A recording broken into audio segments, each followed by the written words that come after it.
Om Swastiastu, Assalamualaikum warahmatullahi wabarakatuh, Shalom, Namo Buddhaya, Salam Sejahtera, dan salam kebajikan untuk kita semuanya.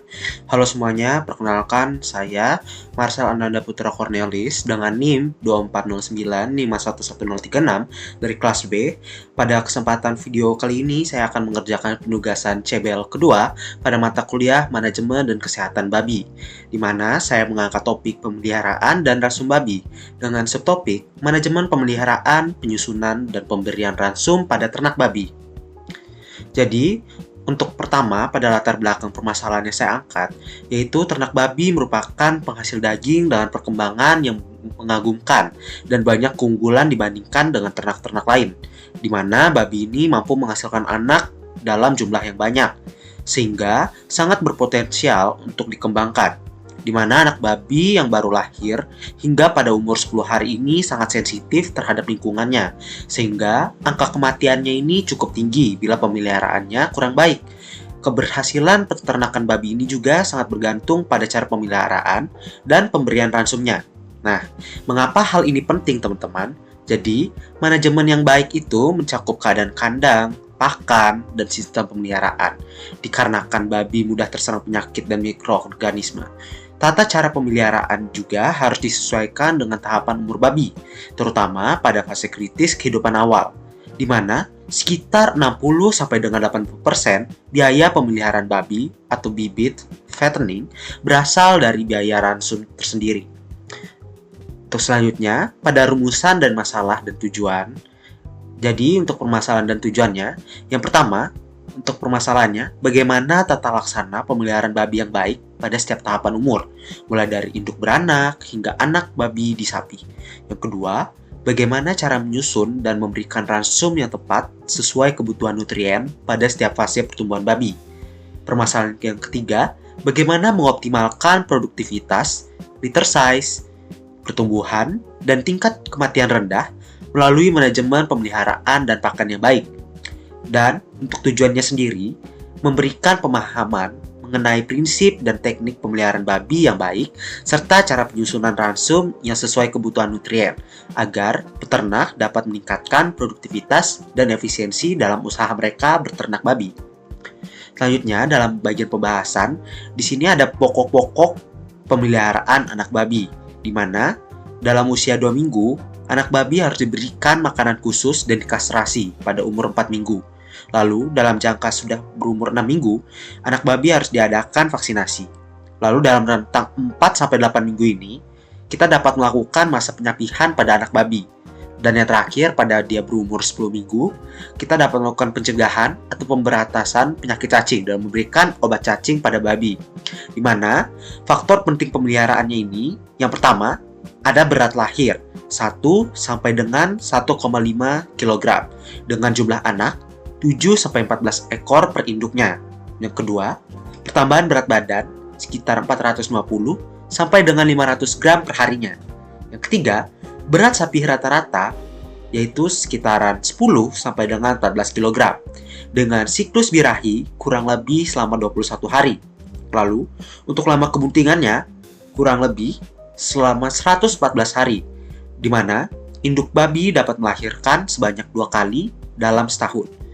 Lalu selanjutnya ada masa kritis, yaitu dalam jangka baru lahir hingga dalam jangka 10 hari semenjak kelahiran, di mana anak babi ini pasti akan sangat sensitif dan rentan mati bila tata laksana induk dan kandangnya kurang baik. Jadi untuk perhatian utamanya yaitu kita dapat memperhatikan sekat kandang, kebersihan, perawatan tali pusar, serta pemberian susu pengganti bila induk babinya mati. Lalu selanjutnya, untuk tata laksanaan induk beranak dan anak yang baru lahir. Jadi, untuk tata laksana saat induk beranak itu, yang pertama, induk memerlukan lingkungan yang tenang, dikarenakan kebisingan akan memperpanjang proses melahirkannya. Yang kedua, induk baru pertama beranak itu akan memiliki resiko melakukan kanibalisme terhadap anaknya. Yang ketiga, kandang harus bersih dan kering untuk mencegah anak babi dapat mengalami diare. Yang keempat, penyebab kematian anak babi bisa bermacam-macam, seperti lahir mati, kelaparan, tertindih induknya sendiri, atau terkena penyakit. Lalu, untuk tata laksana pada anak yang baru lahir, itu dapat prosedur anak babi yang baru lahir selama 24 jam pertama yang dapat kita lakukan adalah, yang pertama, kita dapat memotong tali pusar anak babinya. Yang kedua, kita dapat memotong gigi, terutama pada gigi jarum. Yang ketiga, kita dapat memotong ekornya. Yang keempat, kita dapat memberikannya kolostrum. Yang kelima, kita dapat melakukan penyuntikan zat besi atau anti-anemia. Yang keenam, kita dapat memberikan tanda atau nomor identitas pada anak babinya. Dan yang terakhir, kita dapat melakukan kastrasi, yang dimana dapat kita lakukan pada anak babinya sekitar umur kurang lebih 2 minggu. Lalu, untuk pemeliharaan calon induk dan juga untuk pejantan, itu pertama, untuk calon induk yang dapat kita lakukan dalam pemeliharaannya, pertama, kita dapat melakukan latihan atau exercise di luar kandang saat beratnya 90 kg agar kaki dan kukunya kuat. Yang kedua, kita dapat menyediakan kebutuhan ransum untuk calon ibu, untuk calon induk babi, yaitu kurang lebih 3 kg per ekor per harinya. Lalu, balik umur 5-6 bulan, di mana kawin pertama pada umur 8 bulan dengan berat sekitar 110 atau sampai dengan 120 kg. Lalu, calon induk ini dapat dikawinkan 2 kali selama birahi, lalu dipisahkan dan ditenangkan 2 hari pasca kawin agar tidak terjadi bunting akibat stres. Lalu untuk pemeliharaan pejantan ada beberapa cara.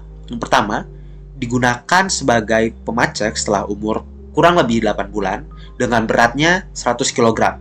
Lalu yang kedua, pejantan yang dewasa dapat melayani hingga 40 ekor betina per bulannya. Dengan rasio idealnya itu, satu pejantan untuk 8-10 induk babi. Yang ketiga, pejantan dapat melakukan maksimal 3 kali kawin per minggunya. Hal ini dilakukan agar kualitas sperma pejantan dapat tetap terjaga. Lalu, yang terakhir, jantan dapat dikandangkan di tempat kuat dan luas, diberi pakan baik, serta kesempatan berlatih agar tidak kegemukan. Selanjutnya merupakan jenis-jenis ransum babi seperti yang dilihat pada PowerPoint. Jadi untuk jenis-jenis ransum babi itu ada beberapa jenis, di mana yang pertama ada starter dengan sasarannya yaitu untuk anak babi yang menyusui umur 8 sampai dengan 10 minggu, di mana mengandung protein sebanyak 20 sampai dengan 22%. Dengan syarat kasarnya ada sebanyak 3%. Lalu jenis ransum yang kedua yaitu ada grower yang diberi pada babi berumur sampai dengan 5 bulan atau untuk berat sampai dengan 50 kg yang mengandung protein kurang lebih sebanyak 17% dengan syarat kasarnya sebanyak 5%. Lalu ada yang ketiga yaitu jenis ransum fattening yang diberikan pada sasaran babi penggemukan dengan berat 50 sampai dengan 100 kg yang mengandung protein sebanyak 14% dengan syarat kasar yang tidak ada.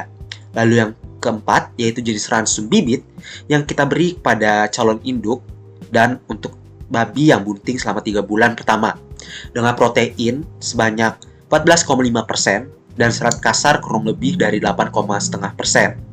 Lalu untuk induk yang menyusui itu sasarannya sebulan akhir bunting atau masa menyusui dengan total protein ada sebanyak 18,5% dengan syarat kasarnya ada sebanyak 7%. Nah, jadi frekuensi pemberian pakan ini dilakukan selama 2-3 kali sehari dengan air minum bersih yang disediakan tak terbatas, di mana sebagian bahan seperti ubi kayu, daun keladi, dan kacang kedelai wajib dimasak dikarenakan mengandung zat antimetabolik. Selanjutnya untuk penyusunan dan kebutuhan pemberian ransum, di mana untuk prinsip penyusunan ransum ini ada beberapa prinsip. Yang pertama, kita harus diperhitungkan dari 6 unsur pokok. Terdapat karbohidrat, serat kasar, lemak, protein, vitamin, mineral, dan air. Lalu yang kedua, disusun berdasarkan tujuan peternakannya, fase hidup babinya, dan juga ketersediaan bahan pakannya. Yang ketiga, dapat dihitung memakai persamaan linier atau aljabar matriks untuk memenuhi target protein dan serat kasar. Dan yang terakhir, misalnya contohnya, ransum dengan 17% protein dapat dicapai dengan kurang lebih 12% dedak padi dan kurang lebih 88% bungkil kelapa. Lalu, untuk jumlah pemberian ransum per harinya itu tergantung dari fase-fase babinya. Dimana yang pertama untuk anak babi yang berumur kurang lebih selama 8 minggu, itu diberikan sebanyak 0,25 kg per ekornya. Lalu untuk babi yang berumur 1 tahun diberikan sebanyak 2 kg per ekor. Lalu untuk induk yang tidak bunting atau induk yang sedang menyusui diberikan kurang lebih sebanyak 2 kg per ekornya. Sedangkan untuk induk yang sedang mengalami kebuntingan diberikan kurang lebih sebanyak 2,5 kg per ekor. Lalu untuk induk yang sedang menyusui diberikan 2 kg dengan rumus ditambah 0,25 kg dikalikan jumlah anak yang dia miliki. Sedangkan untuk pada pejantan diberikan sebanyak 3-4 kg per ekornya. Dimana untuk kesimpulan dari kasus yang saya berikan ini ada beberapa kesimpulan. Yang pertama, keberhasilan usaha ternak babi ini sangat ditentukan oleh tata laksana pemeliharaan yang baik pada setiap tahapan umur, terutama pada masa kritis anak babi, yaitu pada umur 0 sampai dengan 10 hari dan saat induknya sedang beranak. Yang kedua, prosedur standar pada anak babi baru lahir seperti pemotongan tali pusar, pemotongan gigi, pemotongan ekor, pemberian kolostrum, nyuntikan zat besi, identifikasi, dan kastrasi terbukti menekan angka kematian dan meningkatkan kelangsungan hidup babi tersebut. Yang ketiga, pemeliharaan calon induk dan pejantan memerlukan perhatian khusus pada umur, berat, dan frekuensi perkawinan agar produktivitas reproduksinya optimal.